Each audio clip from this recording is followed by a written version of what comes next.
actors wait their entire lives to break into Hollywood.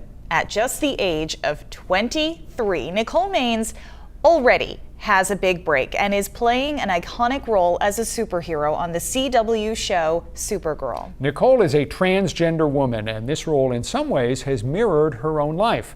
Now, as the show wraps up its final season, 207's Beth McAvoy found Maines is reluctant to part ways with the superhero world. Superhero, we're doing superhero things. Oh, I better stand in my pose, and I'm going to deliver my one-liner. And everyone's like, "What are you doing?" And she's like, "What are you doing? I'm clearly superheroing correctly."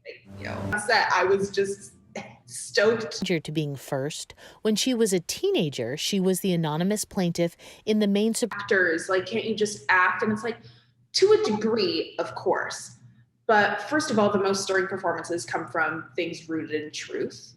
And second, there is a conversation that happens off screen that we can't ignore. And there's something that happens when, you've never been exposed to queer culture and you don't know a trans person personally and you really don't know anything about it, and you're watching television and you're seeing a trans person, but it's just a man in a dress, and very obviously a man in a dress. Yeah, I mean, what kid doesn't like superheroes? I don't trust a kid that doesn't.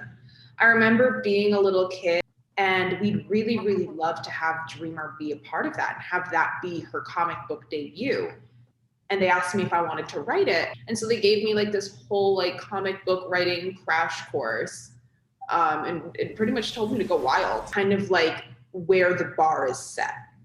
That's kind of top tier. Once you can be determined. We have, of course, been following Nicole's story for years, back when she lived here in Maine, in the news. And it's so incredible to... Of this role, I mean, I love the idea of going to the comic book writing crash course, and then she's writing a comic book. No big deal. Yeah. I mean, it's just what you get to do when you come out of Maine and make it in Hollywood. But good for her. Really cool stuff.